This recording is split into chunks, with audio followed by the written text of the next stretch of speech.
You came in 2 years ago and you did your first interview post the court case and the hearing with us on Good Morning Britain. It's been an extraordinary 2 years. You've now put your remarkable story into this book that you've written called Double Crossed, which is just an extraordinary experience to go through. You were really moved by it, weren't you? Moved Didn't stop and gripped. talking about it. I knew the story, I knew bits of it, but what was it like for you, Brian, reliving the details of your career, some of those battles in the war zone, but also that battle in the courtroom?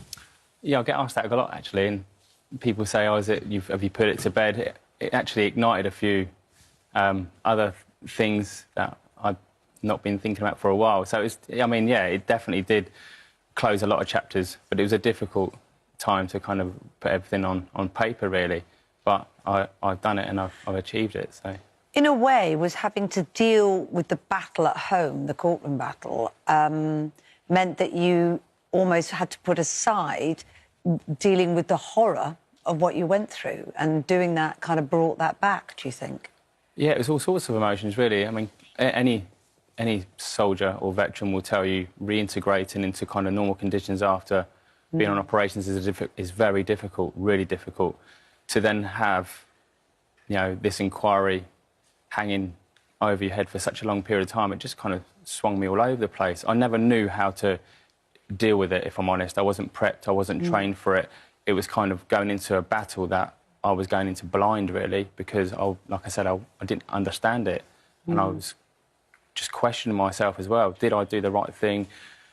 It just put me in a bit of a flat spin, really, and others, because I always say it wasn't just me what went through this. There was, my regiment's name was tarnished, the British Army was tarnished, and clearly me and my fellow soldiers were just put through a horrific experience, which broke a lot of people. It ended careers, it fueled PTSD, and it just wasn't fair. And I was heartbroken. That's the end of it, really.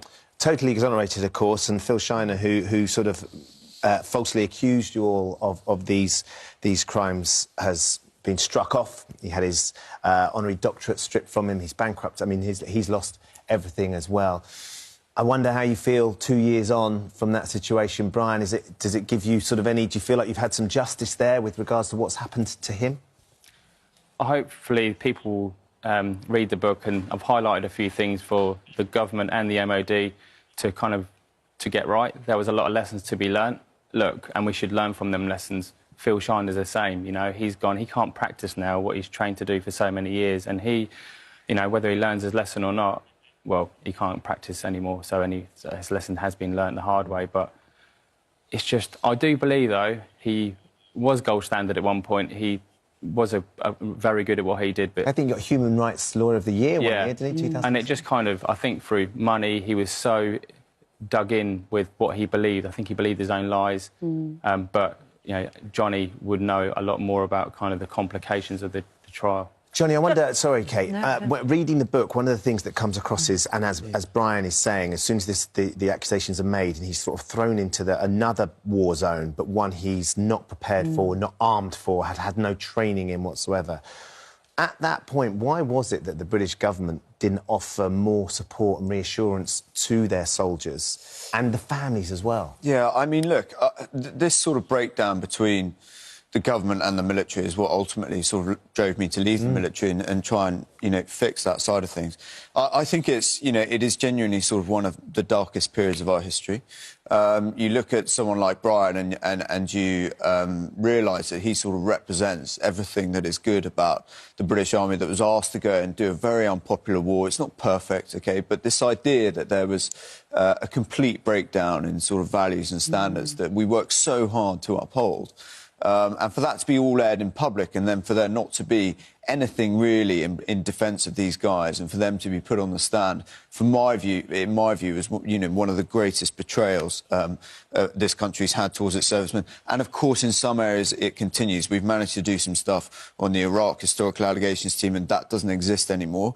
But this is still going on for pensioners in this country around Northern Ireland. It's a humiliating episode. That the government at the moment is unable or seems to, in my view, unwilling to stop. It feels like politicians, who are the people that decide our extraordinary service people have to risk their lives and go into battle, on behalf of us all.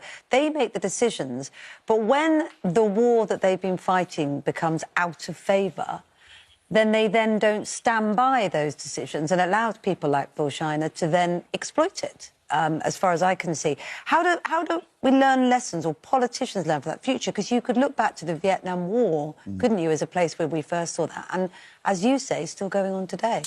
Well, look, you have to have some sort of legislation that prevents people picking over the actions of people like Brian, at the actions of Danny Boy. You have to change a whole lot of things, but fundamentally, the thing that went wrong was that there was this perception within Whitehall and within government that people like Brian were bad and out of control, and actually all these claimants coming forward were good. Because I think there was shame about the war, generally. There was a general shame. There was, you know, there was this desire to kind of self-flagellate in a way, and people like Brian and his family got caught up in it, and it was, you know, it's a gross injustice, and I'm just proud that he's, you know, come forward and told his story now. It's 2 years. 2 years. We were on together, right? Yes, we were. You came in that morning. We've become good friends over those 2 years as well, which has been great for me to understand a little bit more. But what's life been like 2 years on, Brian, and how are things on Civvy Street?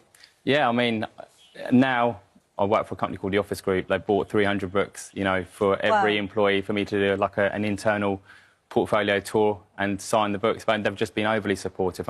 And like I said, transition from an institutionalised bubble to I call this the real world, is difficult. It's really hard. So for them to be loyal, stick by me, show some incredible values, which I hold myself to as well. It's just been, it's been a journey. It's been busy. Are you happy? Can you say you're happy now? In family life, we're the happiest we've ever been. Good. Lucy, I know she's like overly quiet and shy, but she is stuck by me through thick and through thin, and my boys are, I like to think, proud of their dad. Undoubtedly. And one of the things that I think you've always told me about is how important business can be for armed men and women when they come out of the army in terms of negotiating that transition. No, totally. I mean, if you just give a veteran, a soldier, a chance, like I said, their basic principles, their fundamentals are incredible. You know, they perceive themselves well, they'll always be early, they're hard-working individuals that just need a chance. On CVs, they might not be there, but have a face-to-face, because you'll be blown away.